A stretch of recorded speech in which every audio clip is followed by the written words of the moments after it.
तो जय हिंद प्यारे बच्चों, आज स्वागत है आप सभी लोगों का। आज हम पढ़ने वाले हैं क्लास 9 के अंतर्गत प्रश्नावली इनका 1 का जे। प्यारे बच्चों, इस प्रश्नावली का ये अंतिम भाग होने वाला यानी भाग नंबर 2। आज हम क्वेश्चन नंबर 15 से लगा के जितने भी क्वेश्चन बचे उन सभी क्वेश्चनों को बहुत ही आसानी से, बहुत ही बेहतरीन तरीके से सॉल्व करेंगे और बहुत ही शानदार तरीके से सॉल्व करेंगे। तो बने रहिएगा हमारे साथ और शानदार तरीके से सभी क्वेश्चनों को आप सीख पाएंगे और समझ पाएंगे। और यदि आप एक बार देख लेते हैं इस वीडियो को तो आप दोबारा इस तरह के क्वेश्चनों को करने के लिए आप परेशानी आपको नहीं उठानी पड़ेगी। तो चलते हैं। यदि आपने वीडियो को लाइक नहीं किया तो लाइक कर दीजिए और शेयर कर दीजिए अपने मित्रों के साथ। और आपको ये वीडियो कैसा लगा लास्ट में बताना बिल्कुल नहीं भूलिएगा और चैनल को सब्सक्राइब कर लीजिए। तो 64 की पावर में 1/2। पहले तो आप ये बताइए कि 1/2 का मतलब होता है आधा यानी कि 0.5 और 1/2 का मतलब आधा। यदि किसी संख्या के ऊपर में यदि आधी की पावर लगी हो तो इसका मतलब अंडर रूट होता है कि नहीं होता है? ठीक है, हम समझ सकते हैं। यानी क्या हम 64 को क्या हम अंडर रूट के अंदर लिख सकते हैं कि नहीं लिख सकते? बिल्कुल लिख सकते हैं अंडर रूट के अंदर। एक बात मैं आपको यहाँ पर और बताना चाहूंगा कि 64 के ऊपर 1/2 की पावर लगी है तो हम हमेशा पावर के हर को देखते हैं। पावर के हर को देखना, तो ये पावर है 1/2। 1/2 ये पावर है, ठीक है। पावर का हर कौन सा है? 2 और अंश कौन सा है? 1। तो हर में क्या है? 2। यानी कि अंदर वाली संख्या का ये जो संख्या है इसके गुणनखंडों में 2 2 का जोड़ा बनेगा, ठीक है। यानी कि अगर पावर के हर में आपका जो भी होगा, अगर बटे की पावर है तो ये नियम लागू होगा। बटे की पावर है, जैसे कि अब इसमें 1/5 की पावर है। कितने की पावर है? 1/5 की पावर है, यानी कि हर में क्या है? 5 है। यानी कि 32 का अगर आप गुणनखंड कराएंगे तो 5 5 के जोड़ा बाहर निकलेंगे अंडर रूट से, ठीक है। इसके पावर में 125 के पावर में क्या है? 1/3, यानी कि जो 1/3 यानी बटे के पावर है कि नहीं है। यानी कि इस पावर में 1/3 की जो पावर है उसके हर में क्या है? 3 है। यानी 125 का गुणनखंड कराएंगे तो 3 3 के जोड़ा बाहर निकालेंगे, ठीक है। तो अब यहाँ पर 2 है, यानी कि 2 की पावर लगी है तो इसके पहले गुणनखंड कराते हैं। तो गुणनखंड अगर आप कराएंगे तो आपके 6 2 मिलेंगे शायद। देखते हैं कितने 2 मिलेंगे। 2 दूनी 4, 4 दूनी 8, 8 दूनी 16, 16 दूनी 32, 32 दूनी 64, 64 दुनाई कितना होता है? 64 दुनाई अब क्या करना? 64 की तुलना था। तो 2 2 के जोड़ा बनेंगे कि नहीं बनेंगे? यानी कि हमारे एक जोड़ा से एक ठो निकला, एक जोड़ा से एक कुल मिला के कितने 2 निकले? 3 ठो 2 निकले, यानी कि हमारे पास 8 आ जाएगा। अब इसका 5 है ना, यानी कि यहां पर रखेंगे। ओके, 32। अब 32 के गुणनखंड कराइए तो 32 के गुणनखंड आएंगे, इतने कुछ आएंगे कि नहीं आएंगे? अब हम जोड़ा बनाएंगे तो 5 संख्याओं का जोड़ा बनाएंगे, तो यानी एक ही ठो जोड़ा बाहर निकलेगा, ठीक है। अब हम 125 का क्यूब अंडर रूट है कि नहीं है? तो 125 के गुणनखंड अगर हम करें तो हमारे पास इतने आते हैं, 5 5 25, 25 5 125। 125 के गुणनखंड अगर आप नहीं जानते निकालना तो आप गुणनखंड कीजिए ऐसे करके, 5 दूनी 10, 5 5 25 ऐसे करके, ठीक है। तो ऐसे करके आप निकाल सकते, देखो ऐसे गुणनखंड निकालते हैं, ठीक है। यहाँ से एक जोड़ा बनेगा कि नहीं बनेगा? यानी कि इसका भी आपका 5 आंसर आने वाला है। उम्मीद करता हूँ ये क्वेश्चन आपको समझ में आया होगा। देखते हैं कि 9 के पावर में जो भी घात है, यानी 9 की घात है आपकी बटे के रूप में यानी भिन्न के रूप में, क्या है? 3/2। यानी जो हर है, हर में जो संख्या रखी है उसका मतलब तो क्या हुआ? उसका मतलब 2 हुआ, 2, ठीक है। क्या हम इसको ऐसे नहीं लिख सकते? 9 की पावर में 3 गुणे 1/2। भाई 3 गुणे 1/2 का मतलब तो ही हुआ ना 3/2, ऐसे लिख सकते। और 1/2 का मतलब होता है under root, power under root होता कि नहीं होता? और ये जो अंश में रखी होती है आपकी पावर, अंश में जो भी रखी होती है पावर के रूप में, वो आपकी अंदर वाली संख्या का पावर यानी कि स्क्वायर जो घात होती है ऐसे लग जाता है, ठीक है। समझ में आ रही बात कि नहीं आ रही? यानी कि आपका हुआ 9 की पावर 3 लगा है ना, यानी कि 9 को आप कितने बार लिखेंगे? 3 बार लिखेंगे। कितने बार लिखेंगे? 3 बार लिखेंगे। अब 9 के गुणनखंड कराएं तो इस वाले 9 का गुणनखंड आया आपका 2 3 गुणे 3। इसका कितना आया? 3 गुणे, इसका कितना आया? 3 गुणे 3। यहां से एक ठो 9 निकला क्योंकि यहाँ पर बटे में क्या है? 2 है, यानी कि 2 2 का जोड़ा बनाएंगे ना। यहां से भी आपका कितना हुआ? 3, यानी कि 3 ठो 3 निकल आए बाहर, तो कितना हुआ? 3 3 9 3 27। इस तरह से आपका दूसरा नंबर क्वेश्चन 32 के पावर जो लगी है उसके हर में क्या है? 5 है, 5 है। और ऊपर क्या है? तो ऊपर जो होगा वो 32 के ऊपर लग जाएगा कि नहीं लग जाएगा? बिल्कुल लग जाएगा, ठीक है। यहाँ पर 5 है, यानी कि 32 का जो भी गुणनखंड कराएंगे उसमें से 5 संख्याओं का जोड़ा बनेगा, लेकिन अंश में हमारे पास 2 है, यानी कि 32 का स्क्वायर हो जाएगा। ठीक है, 32 का स्क्वायर ना करके हम 32 को 2 बार लिख सकते हैं, अर्थात लिख सकते हैं 32 गुणे में 32, लिख सकते कि नहीं लिख सकते। अब दोनों 32 का गुणनखंड कराइए आप, तो 2 गुणे 2 गुणे 2 गुणे 2 गुणे 2 गुणे 2 2 और 2, यहाँ पर 2 आ गया आपका 2। ठीक है, 2 तो 5, क्योंकि बाहर 5 है तो 5 संख्याओं का 1 2 3 4 5 संख्याओं का एक जोड़ा और 5 संख्याओं के एक जोड़े, यानी कि कुल मिलाकर के हमारे पास आ गया 4। ठीक है, इसके बाद तीसरा नंबर क्या है, 16 की पावर में 3/4 है, यानी कि बटे में 4 है ना, यानी कि 4 अंडर रूट होगा कि नहीं होगा ऐसे। अब अंश में क्या है 3, तो यानी कि वो हो जाएगी आपकी संख्या की पावर 3, हो जाएगा कि नहीं हो जाएगा। यानी कि यहाँ पर 4 रखा है, इसका मतलब क्या हुआ कि 16 के गुणनखंड जो भी कराएंगे उसमें से 4 के जोड़ा बाहर निकलेंगे, लेकिन 16 की पावर क्यूब हो गया, तो हम सीधा 16 को 3 बार लिख सकते हैं। लिख सकते कि नहीं लिख सकते 16 को 3 बार, तो लिख सकते हैं 16 को 3 बार। ठीक है, 16 के गुणनखंड कराइए, तो 2 गुणे 2 गुणे 2 2 दूनी 4 4 दूनी 8 8 दूनी 16, 16 के 4 2 आएंगे, तो इसी तरह से कुल मिलाकर के 12 2 आ जाएंगे, ऐसे आ जाएंगे कि नहीं आ जाएंगे। बाहर 4 है, यानी कि 4 संख्याओं का जोड़ा, एक तो जोड़ा, ऐसे बाहर 4 है तो 4 एक संख्या का 4 संख्याओं का जोड़ा, यानी कि हमारे पास 3 जोड़ा कुल मिला के मिले, यानी कि हमारे पास 8 आ गया आंसर। अब देखो ये कुछ अलग टाइप का सवाल है, 25 यानी 125 की पावर में माइनस है, तो जैसे कि आपका तुम लिखते हो कि 1/10 या 100 लिखो। ठीक है, 100 को आप क्या लिख सकते हैं कि 10 की पावर तो लिखते भी थे। अब क्या कहते हैं कि 100 को ऊपर ले जाओ, तो 100 की जो पावर 2 लगी है वो वैसे माइनस में हो जाती थी, और यदि 100 को हम नीचे ले आए तो उसकी जो पावर है प्लस में हो जाती थी कि नहीं हो जाती थी। वही तरह से ये है, 125 की पावर में 1/3 है, तो अगर हम 125 को नीचे ले आए तो इसकी पावर भी प्लस की हो जाएगी। अब देखो 125 के अंश में क्या लिखा, जो पावर है उसकी हर में क्या है 3 है, यानी कि क्यूब रूट 125। अब हर अंश में क्या है 1, तो 1 का मतलब 1 तो लगा ही है 125 के ऊपर। ठीक है, पावर 1 लगा ही रहता है, बात समझ में आ रही कि नहीं आ रही। अब 25 के गुणन करना जो भी कराएंगे, बाहर रखा है होल क्यूब, यानी कि 3 का जोड़ा बनेगा, तो 3 का जोड़ा बनेगा हमारे पास, तो एक तो जोड़ा यहां से बन गया,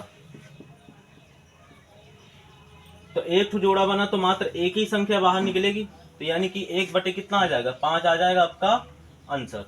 संख्याएं गुणे में रखी हैं, अभी तक एक ही संख्या होती थी जिसके ऊपर पावर होती थी, हम हल कर देते थे, ये बड़ी समस्या वाली बात हो गई। तो चलते हैं, तो पहले तो आप देखिए 2 है और 2 की पावर में 2/3 है कि नहीं है, तो आपका इधर हम बड़ा बड़ा लिख देते हैं थोड़ा सा, 2 की पावर में 2/3 और इंटू में लिखा है 2 की पावर में 1/5। ठीक है, 2 के हर में क्या है 3 है ना, तो क्या हो जाएगा क्यूब रूट 2 हो जाएगा, और ऊपर क्या है 2, यानी कि पावर में 2 आ जाएगा, बस समझ में आ रही।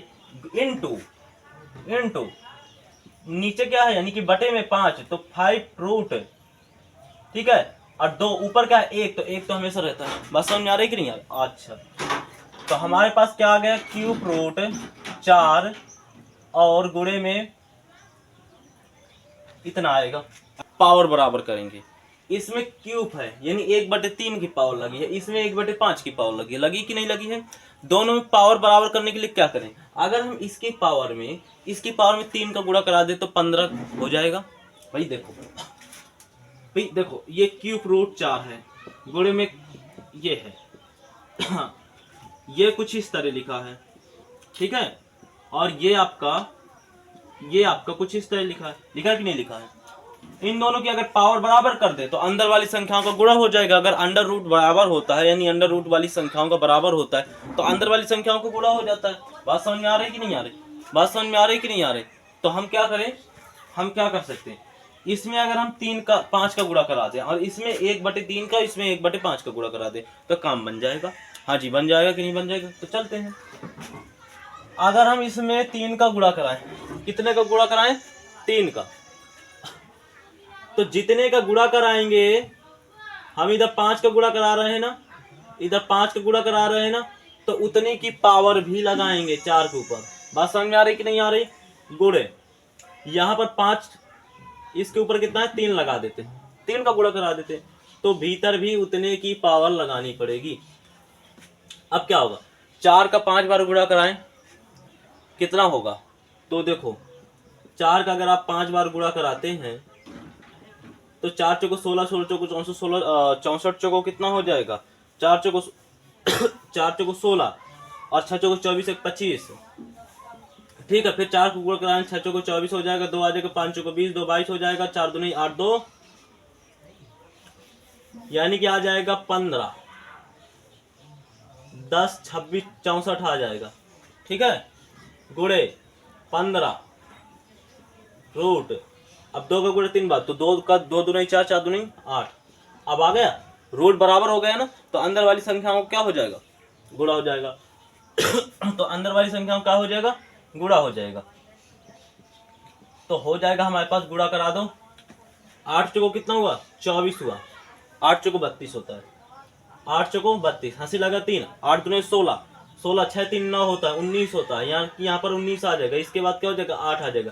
अब चाहे तो आप इसको बाहर निकाल सकते, बिल्कुल जोड़ा बन करके बाहर निकल आएगा, आप चाहे तो निकाल सकते हैं, ना चाहे आपको जो बुक में उत्तर दिया है ना वो गुणनखंड करके बाहर निकाल के रखा गया है। ठीक है, तो आप चाहे तो निकाल सकते हैं, तो ये भी आपका उत्तर सही ही है। ठीक है, दूसरा नंबर ये कह रहा 1/3 की पावर 3 फिर पूरे की पावर 7 है, ये बड़ी समस्या वाली बात है। तो चलते 1/3 है ना, क्या हम 1 के ऊपर भी 3 अपने मन से लगा सकते हैं पावर में? क्या 1 का कुछ बिगड़ जाएगा? नहीं बिगड़ेगा। अब क्या हम दोनों में पावर है 3 3 की, तो हम इसमें 1/3 की पावर 3 और पूरे में 7 लगा सकते कि नहीं लगा सकते? एक कंसेप्ट होता है कि अगर अंदर वाली संख्या में जो भी पावर है, बाहर वाली संख्या में जो भी पावर है, तो इन दोनों पावरों का क्या हो जाता है, गुणा हो जाता है आपस में। तो क्या हो जाएगा, 1/3 की पावर में क्या हो जाएगा, 7 की 21। आप चाहे तो ऐसे ही लिखा रहने देते हैं, या फिर आप चाहे तो 1 की पावर में 21/3 की पावर में 21। तो 1 की पावर 21 का मतलब 1 हुआ, और 3 की पावर 21 का मतलब 3 को 21 बार गुणा कराओ, यही तो हुआ ना। तो आप चाहे तो कराएं, न चाहे तो ना कराएं। ठीक है, आप इसको ऐसे लिख दे 3 की पावर 21, या फिर आप लिख सकते हैं कि 3 की पावर -21 ऊपर ले जाइए। बात समझ में आ रही है कि नहीं आ रही? इसी तरह से आपका ये तीसरा नंबर क्वेश्चन है। तीसरा नंबर 11 की बटे में 1/2 है, 1/2 का मतलब अंडर रूट है कि नहीं है, तो 11 की पावर में अंडर रूट कर दे। लेकिन आप ऐसे ना कीजिए, 11 की पावर 1/2 रखा रहने दीजिए, नीचे वाली संख्या को आप ऊपर ले जाइए। तो नीचे वाली संख्या को ऊपर ले जाएंगे तो पावर माइनस क्यों हो जाएगी, ये तो आपको पता है। नीचे वाली को यानी कि भाग में जो है उसको ऊपर ले जाएंगे, गुणे में हो जाएगी 11 की पावर -1/2। इसकी पावर में अब देखो, जब दो संख्या बराबर हो और दोनों की घातें भी बराबर हो और गुणे में रखी हो, तो दोनों की जो घातें हैं ना वो आपस में जुड़ जाती हैं। बात समझिए। तो तुम 11 1/2 और 1/2 इन दोनों को जोड़ दो, जोड़ेंगे कि नहीं जोड़ेंगे? हालांकि हम इधर ही बता देते कि भैया इसका आंसर 1 आएगा, लेकिन आप लोगों को नहीं समझ में आएगा तो हम विस्तार से कर रहे हैं आप लोगों के लिए।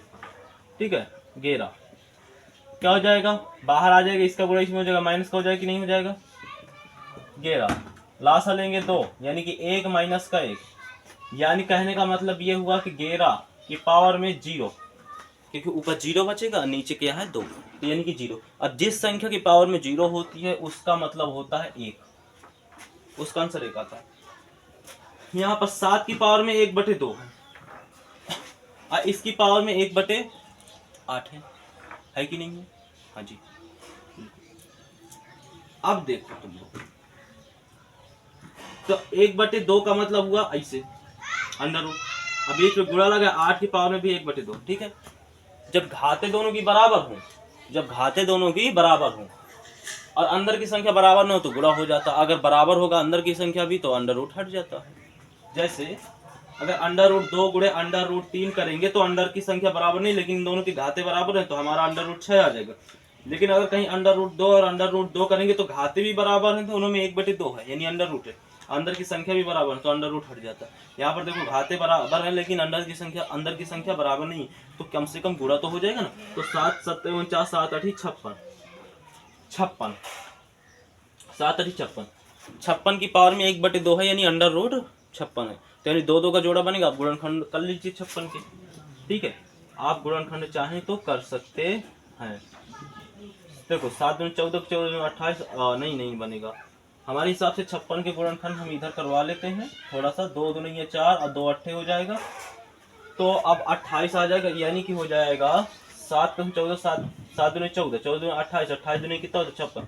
एक तो निकल आएगा बेचारा बाहर, बाकी का 7 का 7 7 दूनी 14 बाहर भीतर ही रहेगा, क्योंकि उनके तो जोड़ा बन ही नहीं रहे ना। तो ये आपका आंसर हो जाएगा। ऐसा करता हूँ प्यारे बच्चों कि ये सभी क्वेश्चन आपको बहुत ही बेहतरीन तरीके से, बहुत ही शानदार तरीके से समझ में आए होंगे। मैं यहाँ पर एक बात बताना चाहता हूँ कि 17वें नंबर जो क्वेश्चन में आपका 30वां नंबर क्वेश्चन था, तीसरे नंबर क्वेश्चन में बुक में दिया था ये वाला क्वेश्चन, लेकिन हमने गलती से या फिर कह सकते हैं कि जानबूझ करके हमने ये वाला क्वेश्चन नोट कर लिया था, ठीक है। इसलिए हमने ये वाला क्वेश्चन नोट कर लिया था ताकि इस जैसे का ये वाला क्वेश्चन हम आपको बता देते हैं और ये वाला क्वेश्चन आपको होमवर्क में करके लाना है, ठीक है प्यारे बच्चों। और कमेंट में जरूर इसका उत्तर बताना है। आपको हमने इस जैसे का एक क्वेश्चन ऑलरेडी बता दिया है इसी वीडियो में, ठीक है। तो ये वाला क्वेश्चन जरूर कीजिएगा, ये आपकी योग्यता सिद्ध होगी कि आपको कितना समझ में आया। और बिल्कुल बताना ना भूलिएगा आप वीडियो के लास्ट में कि प्यारे बच्चों आपको ये वीडियो कैसे लगा, कमेंट में बिल्कुल लिखिएगा। और यदि आपने लाइक नहीं किया तो लाइक कर दीजिए, और शेयर किया अभी भी कर सकते हैं आप वीडियो को। और हमसे जुड़ने के लिए प्यारे बच्चों, इसी तरह की वीडियो पाने के लिए आप चैनल को सब्सक्राइब कीजिए। तो मिलते हैं प्यारे बच्चों अगले चैप्टर में, यानी कि चैप्टर प्रश्नावली 2 का ए। जब तक के लिए प्यारे बच्चों जय हिंद जय भारत।